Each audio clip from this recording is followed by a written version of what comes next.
Who is the Red Death? The DC multiverse is comprised of many parallel worlds all vibrating together. But there's even more to it than that. In the comics, there's actually an entirely separate branch of reality known as the Dark Multiverse.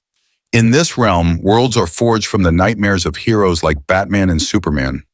At a forge called the Orrery of Worlds, their worst fears become flesh and blood.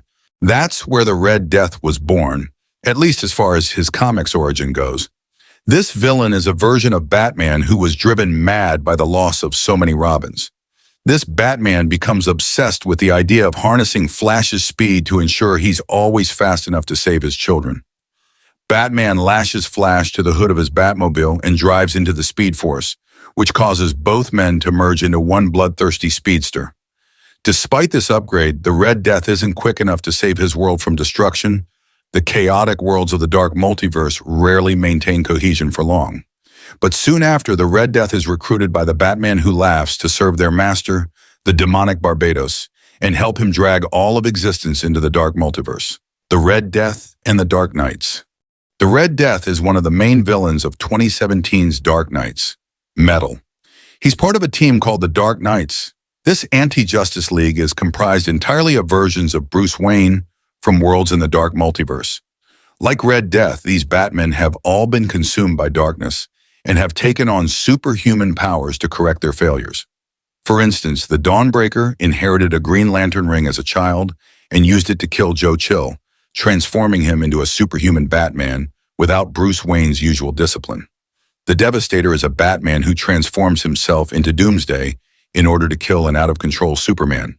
And the Murder Machine is a cybernetic Batman whose mind has been consumed by an AI of Cyborg's invention. The Dark Knights are led by the Batman Who Laughs. This particularly demented Batman is one who made the ultimate choice to kill Joker. But because the Clown Prince of Crime always gets the last laugh, his death released a toxin that slowly transformed Batman into a new Joker. The Batman Who Laughs is the right-hand man of Barbados, the demonic caretaker of the Dark Multiverse. However, his ambitions stretch far beyond this realm and into other dimensions. The Red Death is also the odd man out in the Dark Knights. Because his body is home to the minds of both Bruce Wayne and Barry Allen, the others only view him as half a Batman.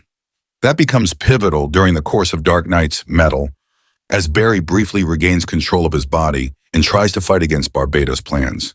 The Red Death in The Flash Season 9. The Red Death is a character whose appearance in The Flash has been a long time coming. He was first teased back in Season 5's Memorabilia, in a scene where Barry travels to the future and finds a reference to the villain included among the items at the Flash Museum. It's taken the series 3 years to pay off on that particular tease, but now it appears that the Red Death is being positioned as the main villain of Season 9. Barry faces off with the new Captain Boomerang in Wednesday Ever After, with the triumphant Owen Mercer retreating to a secret facility to take payment from his secret benefactor. This reveal also suggests that the opening nightmare sequence was the product of the Red Death. Who better than he knows the power of exploiting Barry's fears about protecting his loved ones? Beyond that, though, we don't know much about the Flash series version of the Red Death. We can probably assume the basics are the same. This is a version of Bruce Wayne driven mad by a desire for speed. Like in the comics, he may have become fused with a version of Barry, which could be his supervillain, Achilles' heel. But does the Red Death also hail from the Dark Multiverse? Will we be introduced to that twisted realm over the course of Season 9? Or is this a flash from an alternate future timeline, similar to how Season 3 handled Savitar? There's also the question of who's been cast in the Red Death role. Bruce Wayne has been conspicuously absent for the majority of the Arrowverse's lifespan. To date, we've met 2 versions of Bruce Wayne played by 2 different actors. The late Kevin Conroy played Earth 89's Bruce during the Crisis on Infinite Earths crossover. Later, Warren Christie played Bruce's childhood friend, Tommy Elliott, disguised as an almost perfect doppelganger of Bruce. Will Christie return to play Red Death when he's eventually unmasked? There are a lot of unanswered questions right now. But one thing is clear. We're finally getting a version of Batman in the Arrowverse's Earth Prime, just in time for the Flash's final season.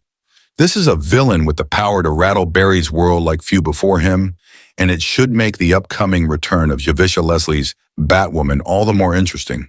Maybe The Flash will be able to give Batwoman viewers some degree of closure regarding the hunt for Bruce Wayne?